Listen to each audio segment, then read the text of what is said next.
कई खबर पर लगातार हम बने हुए हैं। दो बड़े ट्रेन हादसे हुए हैं मध्य प्रदेश में और वरुण सिन्हा हमारे सहयोगी इस खबर पर और ज्यादा जानकारी के साथ जुड़ रहे हैं। वरुण, क्या अपडेट मिल रहा है दिल्ली से?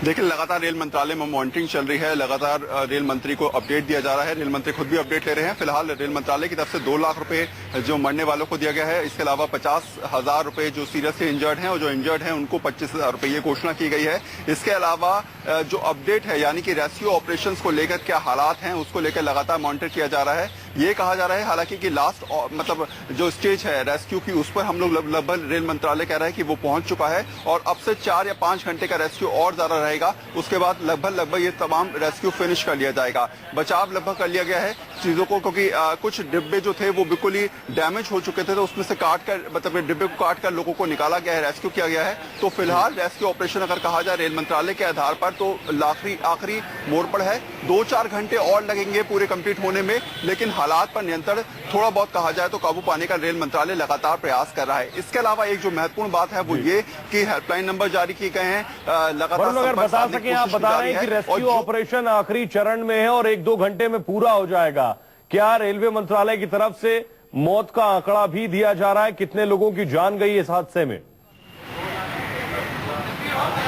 देखिए, ऑफिशियल आंकड़ा अगर बात करें तो करीब 12 लोगों की मौत और 25 लोगों के इंजर्ड होने की बात है। जो हालांकि इंजर्ड होने की जो अभी फिलहाल खबर है वो 25 लोगों की कही गई है, लेकिन लगातार ये आंकड़ा बढ़ रहा है। रेल मंत्रालय भी मान रहा है कि ये आंकड़ा लगातार बढ़ता रहेगा, लेकिन फिलहाल जो स्थिति है वो रेल मंत्रालय इस बात पर नजर रखे हुए है कि किस तरीके से रेस्क्यू वहां पर किया जा रहा है, क्या हालात वहां पर बने हुए हैं और लगातार पल पल की अपडेट यहां पर दी जा रही है। दूसरी बड़ी बात जो मैं आपको पहले बता रहा था कि हेल्पलाइन नंबर जारी किए गए हैं और इसके अलावा जो पैसेंजर लिस्ट जगह जगह से जहां से वो ट्रेन रूट था वहां से पैसेंजर लिस्ट रेल मंत्रालय ने मंगाई है कि कौन कौन से पैसेंजर उसमें रिजर्वेशन के आधार पर सफर कर रहे थे या फिर कौन कौन से पैसेंजर्स की एक लिस्ट तैयार की गई है और उसके आधार पर देखा जाएगा कि आखिर वो पैसेंजर फिलहाल कहां है। तो एक तरीके से कहा जाए तो आंकड़ा जुटाने का फिलहाल लगातार रेल मंत्रालय प्रयास कर रहा है और कोशिश ये कर रहा है कि जल्द से जल्द तमाम तथ्यों के साथ तमाम आधारों के साथ ये मैसेज दिया जाए कि जो लोगों की लिस्ट है, जो रिजर्वेशन की लिस्ट थी या जो लोग उस डिब्बों में मौजूद थे वो लोग रेस्क्यू कर लिए गए हैं और उसके बाद लगातार अपडेट दिया जा रहा है रेल मंत्रालय। हमारे साथ बने रहिए। पटना से हमारे साथ अमिताभ ओझा जुड़ रहे हैं। आपको बता दें, जनता एक्सप्रेस जो कि पटना से चली थी और मुंबई जा रही थी और हरदा में दुर्घटनाग्रस्त हुई है। अमिताभ, क्या जानकारी पटना से मिल रही है और जो मुसाफिर पटना से सवार हुए थे उन्हें किस तरह जानकारी दी जा रही, उनके परिजनों को कि उनके जो रिश्तेदार नातेदार परिजन ट्रेन में सवार थे वो सही सलामत हैं?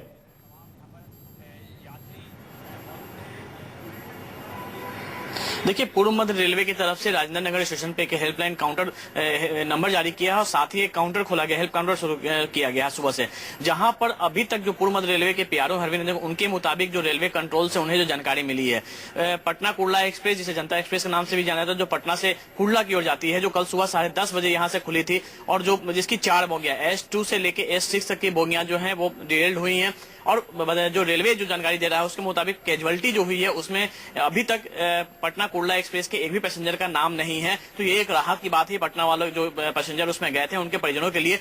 जो हताहत हुए हैं मामूली, उन्हें जो चोटें आई हैं उनका अभी इलाज चला, लेकिन उनके नामों की जानकारी अभी तक यहाँ पूर्व मध्य रेलवे में नहीं पहुंची है। हालांकि उनका कहना है कि अगले 1-2 घंटे में यह जानकारी मिल जाएगी, लेकिन यह स्पष्ट है कि अभी जो कैजुअलिटी की जो आंकड़े आ रहे हैं उसमें पटना कुर्ला एक्सप्रेस के किसी यात्री का नाम नहीं है। यह रेलवे के पीआरओ का कहना, सीपीआरओ का कहना है, पूर्व मध्य रेलवे के सीपीआरओ का।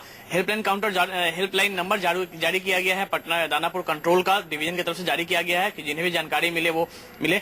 अभी से कुछ देर पहले हम वहां गए थे, जो काउंटर खोले गए हैं। बड़ी बात बता रहे हैं अमिताभ ओझा हमारे सहयोगी कि अब तक इस तरह की कोई जानकारी नहीं है। जो मुसाफिर पटना से सवार हुए थे जनता एक्सप्रेस में, यानी जनता एक्सप्रेस के किसी मुसाफिर की जान नहीं गई है। पटना में अब तक इस बात की जानकारी नहीं है। बड़ी खबर हमारे सहयोगी दे रहे हैं अमिताभ ओझा। इसके अलावा आपसे जानना चाहेंगे वरुण, इस दरमियान यहां से गुजरने वाली और जो बाकी ट्रेनें कौन कौन सी प्रभावित हो रही हैं? देखिए करीब 35 ट्रेनें इस रूट से चलती हैं और इन तमाम 35 ट्रेनों को जो है वो डाइवर्ट किया गया है, किसमें से 4 ट्रेन कैंसिल की गई हैं। इसके अलावा 31 ट्रेनों का रूट डाइवर्जन किया गया है। तो सीधे तौर पे अगर कहा जाए तो दिक्कत जरूर आएगी और हालांकि रूट को सही करने में करीब 1 से 1.5 दिन का समय लग जाएगा, यानी कि स्थिति को सामान्य होने में टाइम जरूर लगेगा। लेकिन फिलहाल रेलवे ने ऑप्शन निकाल दिया है, रूट डाइवर्ट किया है, 31 ट्रेनों का रूट डाइवर्ट किया है। इसके अलावा 4 ट्रेनें कैंसिल की हैं और कोशिश रेलवे की है कि स्थिति पर जल्द से जल्द काबू पाया जाए। इसलिए मॉनिटरिंग कमेटी लगातार जो रेल मंत्रालय के अंदर बैठी है वो अपडेट ले रही है। इसके अलावा डिजास्टर मैनेजमेंट जो एक कमेटी होती है रेल मंत्रालय की, वो लगातार अपडेट कर रही है। और इसके साथ साथ एक जो महत्वपूर्ण बात है कि जब रात से एनडीआरएफ की टीमें रवाना की गई थी या रेलवे की तरफ से जो मदद थी वो रवाना की गई थी, तो उसमें भी ये बात पूछी गई थी कि अगर और जरूरत है तो रेलवे और ज्यादा वहां पर मदद दे।